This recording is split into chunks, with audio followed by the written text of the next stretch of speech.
বন্ধন news, খবরের বন্ধন। শুরু করছি আজকের খবর। বাংলার নতুন বর্ষের বর্ষবরণ উৎসবে হুগলির চুঁচুড়ার প্রতাপপুরে গঙ্গার পাড়ে মিলনী ক্লাবের প্রাঙ্গণে ভায়োলিন আর ছাত্রছাত্রীদের ভায়োলিনের সুরে সুনামি। বাংলার ভায়োলিন গুরু রনেন সিনহার প্রশিক্ষণপ্রাপ্ত ছাত্রছাত্রীদের ভায়োলিনের সুরে সুনামিতে ভাসল নববর্ষের সকাল। ভায়োলিনের সুরের তালে নাচলেন এই সংস্থার নৃত্যশিল্পীরাও। বন্ধন নিউজের ক্যামেরা ধরা পড়ল সেই দৃশ্য।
গঙ্গার পাড়ে আপনারা এই যে প্রোগ্রামটা করছেন এবং কাদের উদ্যোগে করছেন, কি কারণ? অ্যাকচুয়ালি এটা আমাদের উদ্যোগ ঠিক বলবো না, মিলনী এই ক্লাব আজ থেকে 8 বছর আগে আমাদের এই ভায়োলিনের এই অনুষ্ঠান প্রথম আমরা 7-8 জন দিয়ে শুরু করি। তার সাফল্যে উদ্দীপ্ত হয়ে এই গঙ্গার ধারে উন্মুক্ত পরিবেশে এটা ক্রমশ কলের বাড়তে বাড়তে আজকে এই জায়গায় দাঁড়িয়েছে। তাও আমরা সবাইকে এখানে অনুষ্ঠান করার জন্য জায়গা দিতে পারছি। আজকে প্রায় 80 জন মতন ভায়োলিন নৃত্যের শিল্পীরা সব পার্টিসিপেট করেছেন। আর এই প্রজন্মে মানে আমাদের এখানে বিভিন্ন মানে জীবিকার লোকজন এখানে পার্টিসিপেট করছে।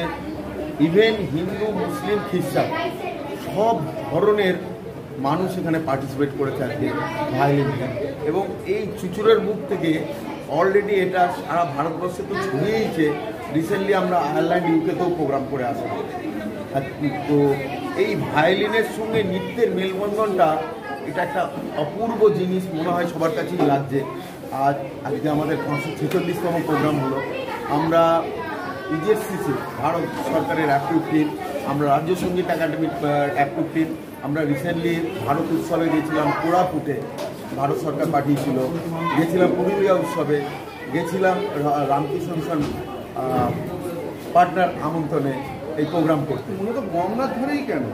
গঙ্গাধারে এই উন্মুক্ত পরিবেশে এই যে সুস্থ মিউজিক, এই যে একটা ডিভাইন পরিবেশ, এই পরিবেশটা কিন্তু কখনো হলের মধ্যে বা কোথাও ক্রিয়েট করা যায় না। তাই 8 বছর ধরে আমরা এইখানে আসছি এবং আমাদের সন্ধ্যেবেলাও প্রোগ্রাম হয়। কোনো বছর আমরা সন্ধ্যেবেলা রবীন্দ্র জয়ন্তীতে প্রোগ্রাম করি। আর নৃত্যের ব্যাপারে আমাদের যিনি নৃত্য পরিচালিকা, উনি রবীন্দ্রভারতীর স্বর্ণপদক প্রাপ্তা, উনি একটু নৃত্যের কীরকমভাবে মেলবন্ধনটা উনি একটু বলে দেবেন আপনাদের। এই যে এখনকার প্রজন্ম, বর্তমান যে প্রজন্ম, সে বর্তমান প্রজন্ম এখন মোবাইল বা এখন অনেক কিছু কম্পিউটার নিয়ে এখন তারা করছে, তারা এখন সেই জায়গাতে দাঁড়িয়ে তারা এই যে ভায়োলিন বা এই জায়গাটা থেকে বেরিয়ে যাচ্ছে, কি বলবেন সেই জায়গাটা? প্রথমত এটা আমাদের কাছে বলতে পারেন একটা অসাধারণ অ্যাচিভমেন্ট এই কারণে, এই গলিটার মধ্যেই সঙ্গীত রিসার্চ একাডেমি থেকে গুরুরা এসছে, সুলতান নদী পরিষদ থেকে এসছে, বিভিন্ন মিডিয়া চ্যানেল এসছে, ইভেন হুগলি জেলার ডিএম তার ছেলে মেয়েকেও এখানে শিখতে পাঠাচ্ছেন। এই যে প্রজন্মটাকে, এই প্রজন্ম এখন ভায়োলিনে, আমি আমাদের এইখানকার কথা বলছি, আমাদের এইখানে কলকাতা থেকেও লোকজন আসছে, এতখানি তারা ইন্টারেস্টেড হচ্ছে। আর এই ভায়োলিনটা বাজানোর মাধ্যমে আমরা একটা বার্তা দিতে চাইছি। বার্তা কি? এই যে প্রজন্ম সবসময় মোবাইল নিয়ে ঘাটছে বা এই ভায়োলিন বাজাতে গেলে একসঙ্গে হেড, হ্যান্ড এবং হার্টের 3টে কম্বিনেশন হয় এবং তাকে একটু কনসেন্ট্রেট করতেই হয়। আর এটার সঙ্গে পড়াশোনার অসাধারণ একটা যোগ আছে। আমাদের এখানে মাধ্যমিকে স্ট্যান্ড করা ছেলে 7, হায়ার সেকেন্ডারি 17 হওয়া ছেলে আজকেই বাজালো ছেলে, যাদবপুর ইঞ্জিনিয়ারিং কলেজ থেকে পাস করলো, ক্যালকাটা মেডিকেল কলেজ থেকে এমডি করছে। এরকম অনেক ছেলে মেয়ে আছে। আমরা প্রত্যেককে এনকারেজ করি পড়াশোনার সঙ্গে এটা করতে, পড়াশোনাকে কখনো আমরা নেগলেক্ট করতে পারি। তার জন্যেই আমাদের এখানে এত ছেলে মেয়ে এখানে এসে উৎসাহ পাচ্ছে। এটা একটা মনোসংযোগের কারণ হচ্ছে, এটা একটা কি বলবো, একটা ট্রানজিশনের কারণ হচ্ছে। কি নাম? আমার নাম রনেন সিনহা। ম্যাডাম, আপনি বানালেন নৃত্যের। হ্যাঁ, আমাদের সাংবাদিক মহাশয় বারবারই বলছেন যে কেন আমরা এই উন্মুক্ত পরিবেশে প্রোগ্রামটা করছি। সেটার একটা প্রধান কারণ হলো যে এটা সবার মাঝখানে বার্তা ছড়িয়ে দেওয়া যাচ্ছে। একটা হলে করলে নির্দিষ্ট অডিয়েন্স আসে, কিন্তু এখানে করলে পথ চলতি সমস্ত মানুষ, সব ধরনের মানুষ এই অনুষ্ঠান দেখতে পাচ্ছেন বা নিজেদের মধ্যে সেটাকে ফিল করতে পারছেন যে নিজেদের বাড়ির ছেলে মেয়েদেরও এর মধ্যে আনতে বা করতে যেগুলো এখন মোবাইল বা টিভির মধ্যে চলে, টিভি কেন বলবো, মোবাইল বা বিভিন্ন গ্যাজেটের মধ্যেই ছেলেমেয়েরা বেশিরভাগ নিজেদেরকে বক্তব্য নিজেদের ঢুকিয়ে দিচ্ছে। সেখানে একটা সুস্থ রুচির অনুষ্ঠানটা করার জন্য তাদের অনেকটাই এগিয়ে নিয়ে যেতে সাহায্য করছে। আর নাচটা তো সাধারণত বেশিরভাগ ট্র্যাক বা অন্য কিছুতেই হয়ে থাকে। লাইভ অনুষ্ঠান অনেক আগে হতো, যখন প্রথম মহালয়া শুরু হলো বা অন্য কিছু, তখন এই লাইভ জিনিসগুলো হতো। কিন্তু এখন ক্রমশ লাইভটা কমে যাচ্ছে মানুষের সময় বা সব কিছুর জন্যই। কিন্তু এখন আমরা আবার লাইভের মাধ্যমেই নৃত্যটাও আনতে চলেছি, যাতে তাদের অনেকটা একসঙ্গে এক্সপিরিয়েন্সড হয় তারা। মানে মিউজিকের মাধ্যমে করা, মিউজিকটাকে ঠিক করে ফিল করা, বোধ তাদের বোধের মধ্যে আনা। সেই জন্যই লাইভটা ক্রমশ উঠেই যাচ্ছে। সবাই ট্র্যাক চালিয়ে সব কিছু করে, সেটা হচ্ছে না। লাইভ মিউজিক আপনারাও খুব কমই দেখতে পাবেন, যেখানে লাইভ মিউজিকের সঙ্গে বা যন্ত্রের সঙ্গে আপনার নাচের মেলবন্ধনটা হচ্ছে। নতুন বছরে সাধারণ মানুষকে কি বার্তা দেবে? সাধারণ মানুষকে এটাই বার্তা দেওয়া যে সবাই একসঙ্গে থাকুন এবং আমাদের যে উনি যে বললেন যে সমস্ত ধর্মের মানুষ একসঙ্গে আছেন, একসঙ্গে পারফর্ম করছেন এবং সেই ছেলেমেয়েরাও সেটা শিখছে যে সবাইকে সঙ্গে আমাদের সেটা ভাগ করে নিতে হবে। সেটা একটা মানুষের কাছে নতুন কেন বলবো, এটা পুরনোই, আবার নতুন করে আমরা দিতে চাইছি, যাতে সব ধর্মের মানুষ, সব অবস্থার মানুষ একসঙ্গে সেটাতে চলতে পারি। এখন তো একটা বিভিন্ন ডিভিশন হয়ে যাচ্ছে, এই স্কুলে যারা পড়বে তারা এক শ্রেণী, ওই স্কুলে যারা পড়ছে। আমরা যখন ছিলাম সেটা কিন্তু ছিল না, আমরা সবাই মিলেমিশেই থাকতাম। এরাও যাতে সেটা শেখে সেটাই আমরা আনতে চেষ্টা করছি। কি নাম? আমার নাম কৃষ্ণা সিনহা। আমাদের যিনি কাউন্সিলর আছেন তিনি ব্যস্ততার জন্য আমাদের মধ্যে উপস্থিত হতে পারেননি। সেই কাউন্সিলর মহাশয় জয়দেব অধিকারী মহাশয়কে মিলনের পক্ষ থেকে অসংখ্য ধন্যবাদ।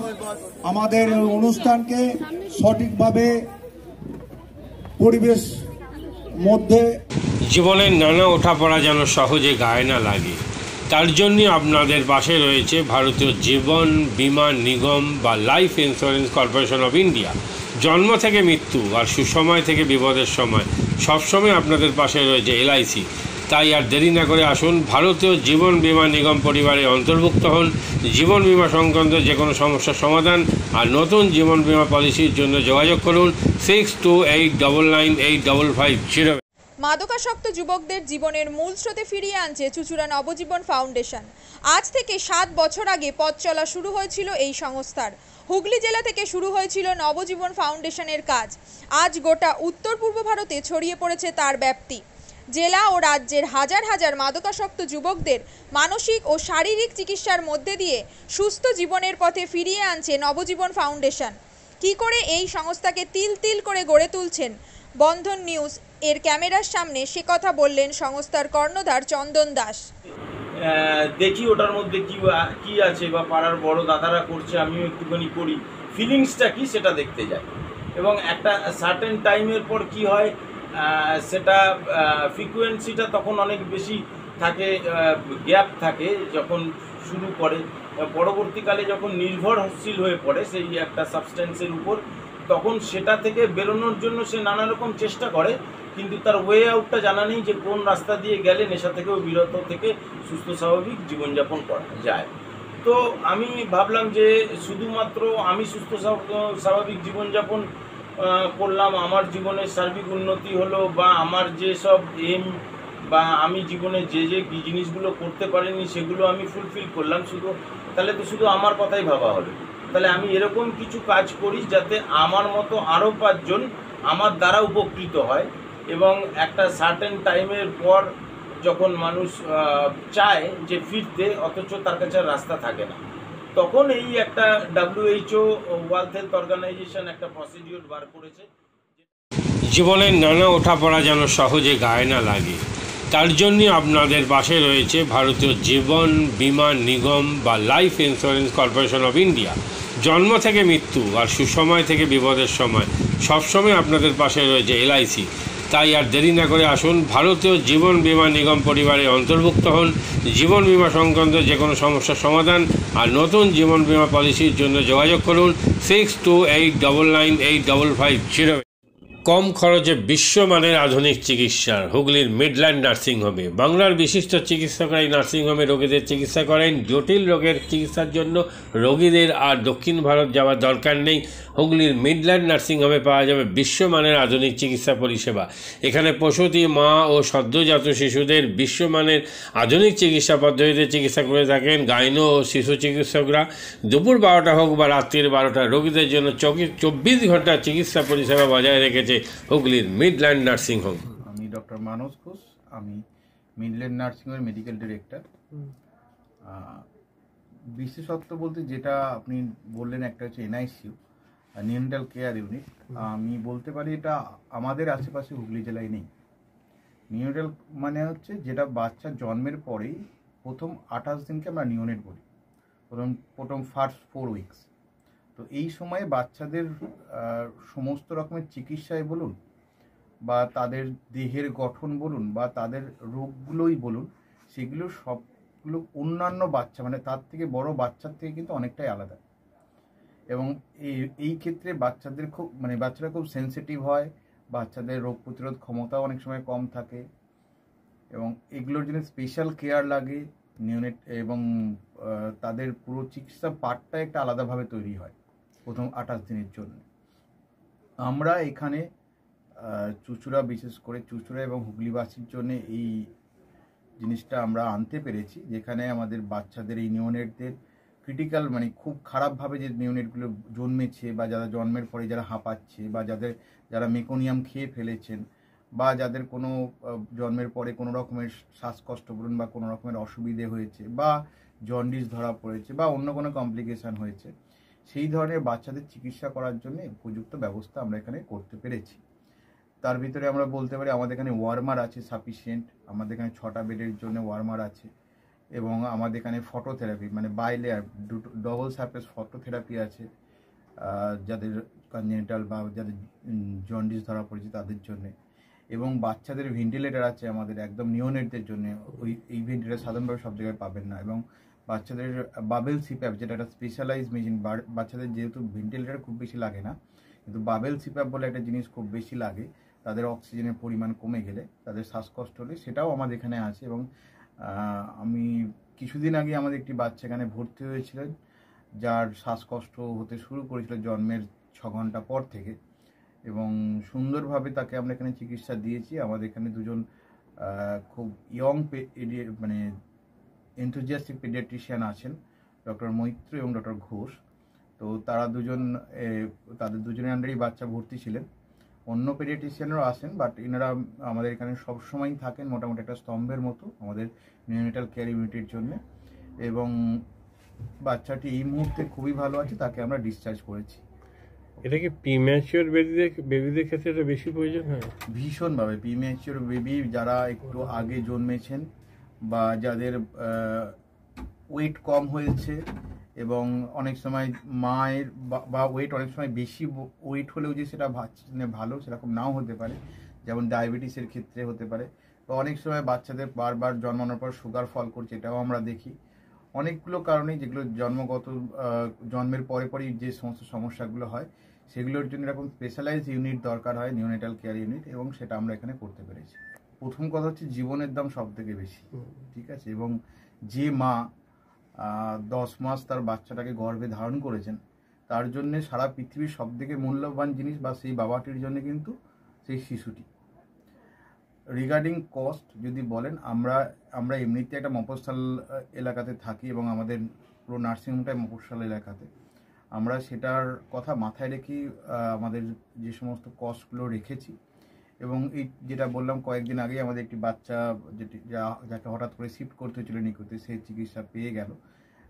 তার বাবা মা দুজনেই খুব স্যাটিসফাইড। আমাদের যে ফেসবুক আছে পেজ আছে, সেখানে আপনারা তাদের কথা শুনলে বুঝতে পারবেন। এবং কস্ট মানে যথেষ্ট রিজনেবল, আমি একেবারে কম বেশি এরকম বলবো না, আমি বলবো রিজনেবল। আমাদের মফস্বলের জন্য যেটা হওয়া উচিত সেই রকমই করা আছে।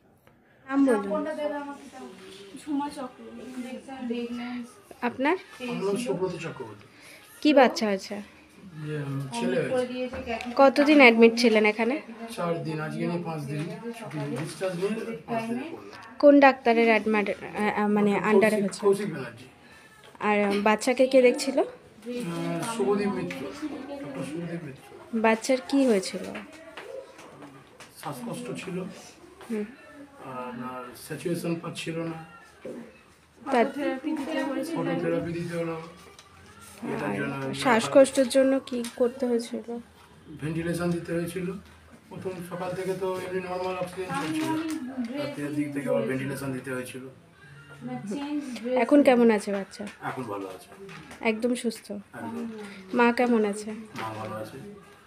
আচ্ছা, আজ বাড়ি যাচ্ছেন তো? হ্যাঁ, থ্যাংক ইউ।